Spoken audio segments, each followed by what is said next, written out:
नमस्कार दोस्तों, आर्या न्यूज देख रहे हैं। यहाँ पर मैं हूं आपके साथ ऋषभ चौहान। लोकसभा चुनाव खत्म होने वाले हैं और अब लोगों को इंतजार है कि इस बार देश की सत्ता के सिंहासन पर कौन बैठेगा, जिसका इंतजार अब 4 जून को खत्म हो जाएगा। लेकिन देश में अगर फिर से बीजेपी सरकार आई तो कई बड़े बदलाव भी होंगे, जिसकी प्लानिंग बीजेपी अपने दूसरे कार्यकाल से कर रहे हैं, पर अभी तक वो बदलाव नहीं हो पाए हैं। सूत्रों की माने तो बीजेपी सबसे पहले पेट्रोल डीजल को जीएसटी के दायरे में ला सकती है। सत्ता में आने के बाद सरकार सबसे पहला काम राज्यों की फाइनेंशियल ऑटोनॉमी में कटौती करने का काम कर सकती है। मतलब केंद्र कुछ ऐसे फैसले ले सकती है जिसमें राज्यों के रेवेन्यू पर असर पड़ सकता है। इसके लिए सबसे बड़ा कदम पेट्रोलियम पदार्थों को जीएसटी के दायरे में लाना हो सकता है।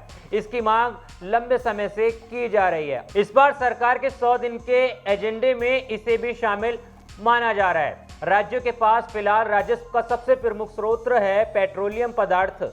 अगर बीजेपी सरकार तीसरे कार्यकाल में पेट्रोल डीजल को जीएसटी के दायरे में लाने का फैसला करती है तो फिर राज्यों को राजस्व में कमी देखने को मिल सकती है। अगर पेट्रोलियम पदार्थों को जीएसटी के दायरे में लाया जाता है तो फिर पेट्रोल डीजल के दाम मौजूदा कीमत से काफी कम हो सकते हैं। यानी इस फैसले से राज्य की कमाई पर असर देखने को मिल सकता है। ऐसा नहीं है कि पेट्रोल डीजल को जीएसटी के दायरे में लाने से सिर्फ राज्यों की कमाई पर असर पड़ेगा, बल्कि केंद्र की आय भी प्रभावित होगी। पेट्रोल डीजल प्राइस पर टैक्स के जरिए केंद्र और राज्य सरकारों की कमाई का बड़ा जरिया है। पेट्रोल डीजल की कीमतों में बड़ा हिस्सा टैक्स का होता है, जो केंद्र और राज्य सरकारों के खजाने में ही जाता है। इसे जानने के लिए ये कैलकुलेशन समझना बेहद जरूरी है कि पेट्रोल डीजल पर आप कितना टैक्स दे रहे हैं।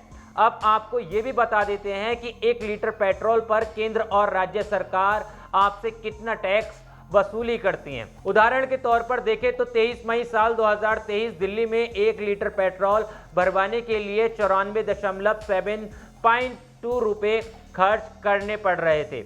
इसमें 35 रुपये के आसपास टैक्स शामिल होता है, जिसमें करीब 20 रुपये केंद्र सरकार के खजाने में पहुंचता है और लगभग 15 रुपये राज्य सरकार के पास पहुंचता है। केंद्र को जहां एक्साइज ड्यूटी के जरिए कमाई होती है, पेट्रोल डीजल के दाम राज्यों में अलग अलग होते हैं और ये इसलिए क्योंकि राज्य सरकारें अपने अपने हिसाब से बैट लगाकर कमाई करती हैं। जैसे आंध्र प्रदेश में 31%, कर्नाटक में 25.92%, महाराष्ट्र में 25% और झारखंड में पेट्रोल पर 22% के करीब वैट वसूला जाता है। वहीं डीजल की बात करें तो इस पर आंध्र प्रदेश में 22%, छत्तीसगढ़ में 23%, झारखंड में 22% और महाराष्ट्र में 21% वैट लगता है। इसी तरह अन्य राज्यों में भी सरकारें टैक्स वसूल करती हैं और सरकारों की कमाई होती है। इस हिसाब से देखें तो वर्तमान में पेट्रोल और डीजल पर सरकारें 60% से भी ज़्यादा टैक्स वसूलती हैं। ऐसे में अगर पेट्रोल डीजल को जीएसटी के दायरे में लाया जाता है तो इस भारी भरकम टैक्स की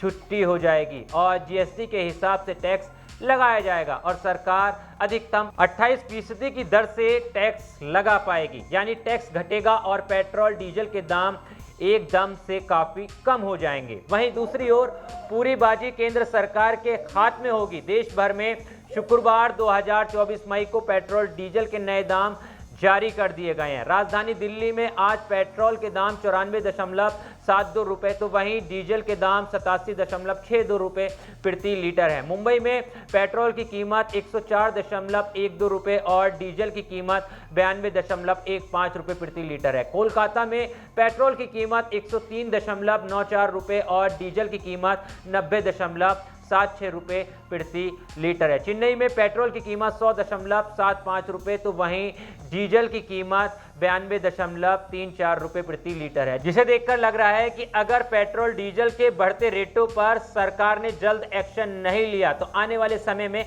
आम आदमी कार बाइक चलाना छोड़ देगा। लेकिन सरकार अगर पेट्रोल और डीजल को जीएसटी के दायरे में लेकर आती है तो इस पर आपकी क्या राय है, आपके क्या विचार हैं, एक बार हमें कमेंट्स बॉक्स में जरूर बताना। देश और दुनिया की तमाम खबरों के लिए आर्या न्यूज़ को फॉलो कर लेना। मिलता हूं आपसे किसी और वीडियो में। जय हिंद।